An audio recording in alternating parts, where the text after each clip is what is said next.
En línea 55, aquí es donde se definen los templates. En esta configuración que hay de base, que veo que no has tocado, tú defines que cada proyecto tuyo tendrá una carpeta template, es decir, dentro de mi app, si lo puedes desplegar, tienes una carpeta que se llama templates. Ahí habrás puesto los HTMLs de tu proyecto. Muy bien. ¿Qué pasa aquí? En las configuraciones iniciales, en los tutoriales, habitualmente se tiende a utilizar unas views que son de Django, que ya llegaremos, y se tiende a utilizar las templates dentro del propio módulo. A mí no me gusta hacerlo así. A mí me gusta que en la configuración de los templates sea genérica y haya una carpeta templates a nivel global que me permita distribuir o separar todo lo que es los archivos HTML del sistema en un único lugar. Porque yo quiero, por ejemplo, cuando haga una aplicación de gestión, quiero tener un archivo base HTML que contenga pues, los archivos JavaScript más importantes, o sea, los globales, los CSS global y todo encapsulado. De momento lo dejamos así, ¿vale? Para modificar eso, y de cara a la próxima sesión me gustaría que lo hicieras, tendrás que modificar la línea 58 y probablemente tú lo preguntas a ChatGPT o si lo preguntas le dices, oye, ¿cómo puedo hacer para tener un sistema de templates global? Y a partir de ahí te creas tú uno, MyApp 2 y que compartan un header, por ejemplo, ¿vale? Y un footer, un menú. Okay. Si sigues bajando para abajo, en la línea 70 ya se ejecuta el archivo WSGI, que eso ya es, si contraes tu proyecto, un segundo, si contraes MyApp, perdón, puedes contraer MyApp. Ah, vale. Vale.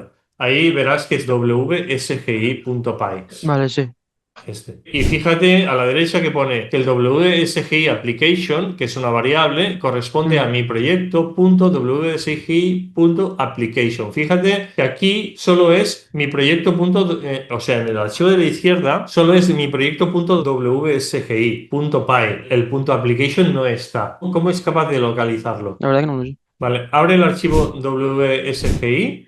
Haz doble clic. Fíjate que pone en la línea 16 pone application. Eso es porque ahora si vuelves al settings, eso es porque Django utiliza en la línea 70, bueno, a nivel general, utiliza rutas que definen archivos y funciones. Si tú le quitas la palabra application, localizará el archivo, pero no localizará nada dentro del archivo. Si le pones la application, localizará el archivo y la función que hay dentro del archivo. Poco a poco con el tiempo verás que eso en determinadas ocasiones es un problema, entre comillas, que tienes que tener en cuenta a la hora de crear archivos con funciones. Python tiene esa forma de localizarlo. Seguimos, línea 76. Ahí se define la estructura de configuración Aquí de la he cambiado tu yo. base de datos. ¿Eso lo has cambiado tú? Sí, pero aún no la he... porque estaba haciendo pruebas y eso, que lo he dejado así como estaba. Lo que había antes era un SQLite, que era el SQLite 3, que hay ahí a la izquierda, Sí. db.sqlite 3, que eso lo hace por defecto. Entonces, si te fijas, database es un objeto. En la línea 77 se establece default. Eso le está diciendo a Django que utilice esa base de datos por defecto, pero tú podrías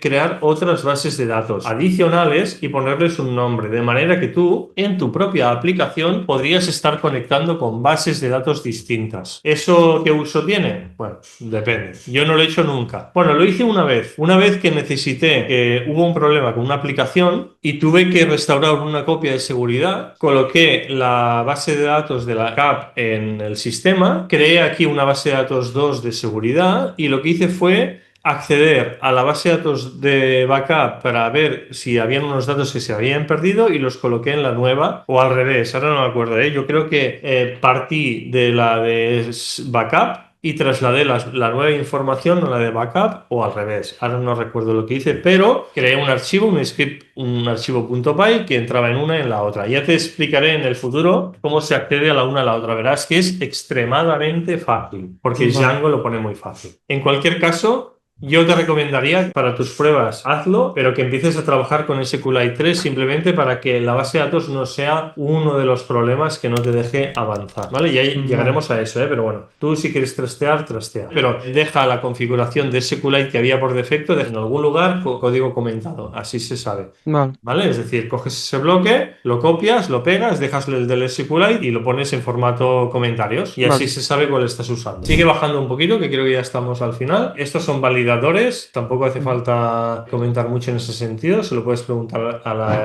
la inteligencia artificial. Temas de internacionalización, por si quieres activarlo o no quieres activarlo. El UTC, todo esto es para el lenguaje, que le podrías establecer que el lenguaje tuyo es en español o en cualquier otra lengua. Y luego si utiliza el horario europeo, el horario, en este caso utiliza el UTC. Por ejemplo, si tuvieras un proyecto en el que accedan clientes en Canarias y clientes fuera de Canarias, tendrías una diferencia de una hora. Piensa que si tú tienes un servidor en el que se inyectan registros, la hora no coincidirá con la hora de Canarias. Entonces ahí hay que hacer cosillas. En línea 122, el static URL significa dónde están tus archivos estáticos. En tu caso, si vas a MyApp, verás que hay una carpeta static que te ha creado con el Bueno, la he creado, lo he CSS. tenido que crear yo Lo has tenido manualmente. que crear tú, ¿no? Vale. Sí. En este caso me gusta también tenerlo, o sea, cuando tú lo pasas todo esto a producción, se utiliza un comando que se llama collect static, que lo que hace es generarte una carpeta static global, que esa es la que se sube a producción. En otros proyectos hemos trabajado con una carpeta no static, sino que le hemos llamado assets o similar a nivel global, para no tener que tener los archivos estáticos en cada uno de los módulos. Todo esto es porque al final Django está muy bien, desde un punto de vista modular te hace las cosas muy bien, pero cuando creas un proyecto un poquito más grande, es importante concentrar los modelos en un sitio, los estáticos en otro, las vistas y controladores en otro, y de esa manera intentar hacer lo que te comenté en la sesión anterior de la arquitectura un poco más limpia, ¿vale? Que luego para cada uno lo que significa limpio es diferente, ¿eh? Siguiendo con el proceso del archivo, en la línea 127 nos encontramos una variable que define que tú puedes crear modelos, o creo que esto es para que tú puedas crear campos de tamaño mayor, que ocupen más espacio. Por ejemplo, un tamaño de texto, un text field creo que se llama, que creo que te puede ocupar, pues puede ser infinito. Bueno, no creo que sea infinito, pero bueno, búscalo. Esto es nuevo, en versiones nuevas. Básicamente, haces Python manage.py run server. Se ejecuta el archivo manage.py. El archivo manage.py te deriva al settings. El settings se ejecuta, reorganiza, pum pum, y a través del archivo de rutas se inicia tu proyecto porque lo has activado a través de la variable installed apps que había arriba de todo. Ahí se entiende, ¿no? Sí. Abre y vamos a Contraigo en mi ver. proyecto. Este lo puedes reducir.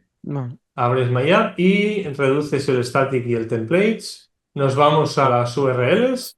El Cierro archivo también de esta, test te ¿no? lo puedes cargar. ¿Cuál? El archivo de test te lo puedes cargar porque no lo vamos a Ah, sí. utilizar de momento. Entonces, aquí has creado dos URLs. ¿Nos puedes mostrar en el navegador lo que se está viendo en la index y en la página 2? Esto es en el index Es, y esto en la página 2. muy bien. Entonces, vamos a los HTMLs. Enséñanos dónde están los HTMLs. En Están el aquí. template y aquí los dos.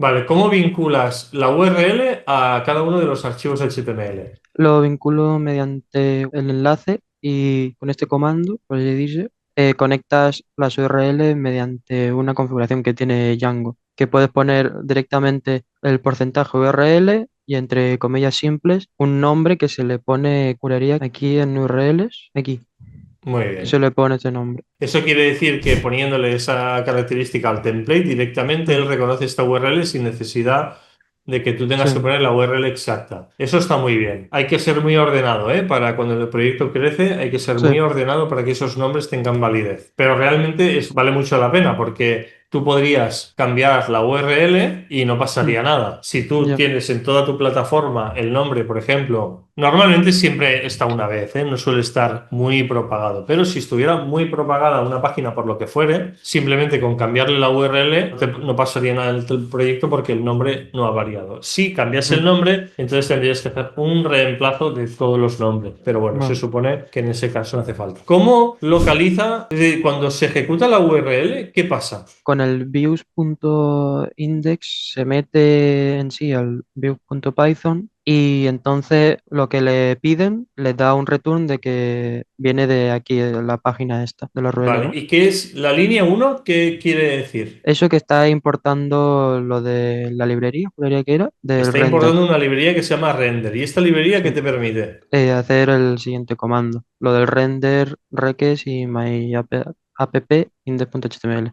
O sea, lo que Eh, hace es pintar, renderizar. Lo que hace es pintar y combinar lo que hay en el request con el HTML. Entonces, cuando tú pones en el navegador la URL, vuelve a las URLs, un segundo. Lo que hace Django es decir, vale, el path que me ha puesto entre las comillas o el página 2 estará relacionado con el archivo views.index o views.página2 y yo le he llamado página 2 o index para localizarlo, ¿ok? Lo que hace Django es vincular la URL a la vista. Tú te ves obligado a hacer un import en la línea 2 de views. ¿Qué quiere decir? Que podrías tener diferentes líneas. Podrías tener el views, un views.py o un views página 2.py y según el número de views que tuvieras, tú tendrías que importar unos u otros.